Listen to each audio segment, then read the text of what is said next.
Hello friends, welcome to Jenny Cooks. Friends, இன்னைக்கு தக்காளி பஜ்ஜி எப்படி செய்யறதுன்னு பார்க்கலாம். இந்த தக்காளி பஜ்ஜின்றது நம்ம மறந்து போன கிராமத்து உணவுங்க. இப்போ வந்து தக்காளி சீசன் அப்படின்றதுனால நம்ம வெரைட்டியா செய்வோம். தக்காளி வச்சுட்டு தக்காளி சாதம், தக்காளி தொக்கு, தக்காளி சட்னி அப்படின்ட்டு விதவிதமாக சொல்லணும். இந்த தக்காளி பஜ்ஜியும் கண்டிப்பாக ட்ரை பண்ணி பாருங்கள், ரொம்ப சூப்பராக இருக்கும். இது வந்து சப்பாத்திக்கு, சாதத்துக்கு, இட்லி, தோசை எல்லாத்துக்குமே ரொம்ப சூப்பராக இருக்குங்க. ஆனால் 5 நிமிஷம் கூட ஆகாது, அதுக்குள்ளே நம்ம செஞ்சு முடிச்சிடலாம். வீடியோக்குள்ளே போகிறதுக்கு முன்னாடி நம்ம சேனலை ஃபஸ்ட் டைம் பார்க்குறவங்களா இருந்தால் மறக்காமல் நம்ம சேனலை சப்ஸ்கிரைப் பண்ணிக்கோங்க.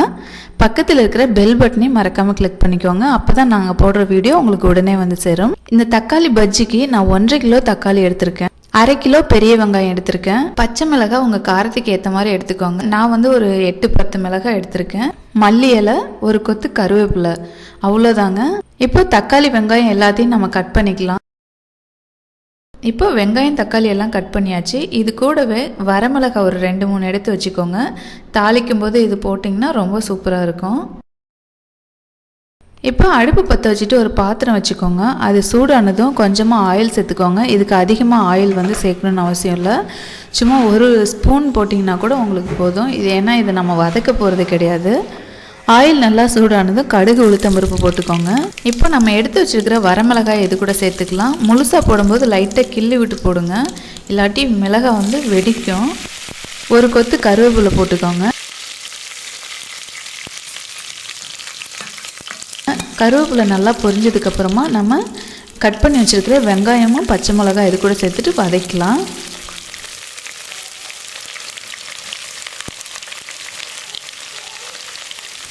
ரொம்ப வதக்கணும்னு அவசியம் இல்லை, ஓரளவுக்கு வதக்கினா போதும்.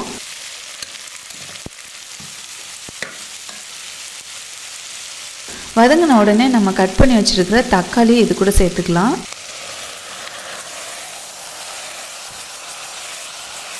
தக்காளி சேர்த்துட்டு நறுக்கி வச்சுருக்கிற மல்லி இலை இது கூட சேர்த்துக்கலாம். தேவையான அளவு உப்பு போட்டுக்கோங்க.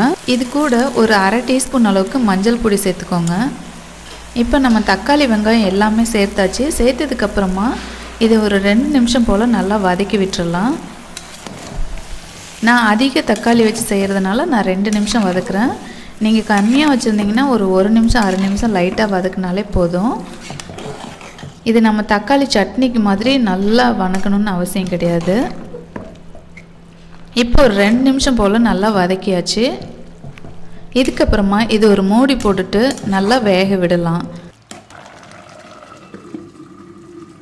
நான் இப்போ ஒரு 5 நிமிஷம் கழிச்சுட்டு ஓப்பன் பண்ணி பார்க்குறேன். இப்போ பார்த்தீங்கன்னா நம்ம தக்காளி வந்து நல்லா வெந்திருக்கு. இது கூட எந்த மசாலாவும் நம்ம சேர்க்கக்கூடாது.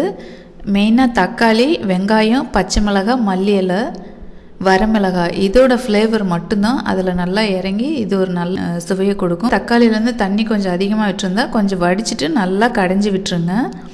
கடைஞ்சதுக்கப்புறமா அந்த தண்ணி இது கூட சேர்த்துக்கலாம். ஏற்கனவே நம்ம உப்பு, மிளகாய் எல்லாமே சேர்த்துட்டோம். கடைஞ்ச உடனே அப்படியே நம்ம எடுத்து இட்லி, தோசை, சப்பாத்தி எல்லாத்துக்குமே வச்சு சாப்பிட்டோம்னா ரொம்ப சூப்பராக இருக்கும். சாப்பாட்டுக்கு ரொம்ப அருமையாக இருக்கும். நம்மளோட சுவையான கிராமத்து தக்காளி பஜ்ஜி ரெடி ஆயிடுச்சு. கண்டிப்பாக இந்த வீடியோ பார்த்த உடனே டக்குன்னு இந்த தக்காளி பஜ்ஜி ரெசிபியை செஞ்சு பார்த்துட்டு எப்படி இருந்தது மறக்காமல் கீழே கமெண்ட் பண்ணுங்கள்.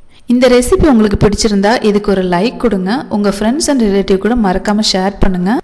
தேங்க்யூ, பாய்.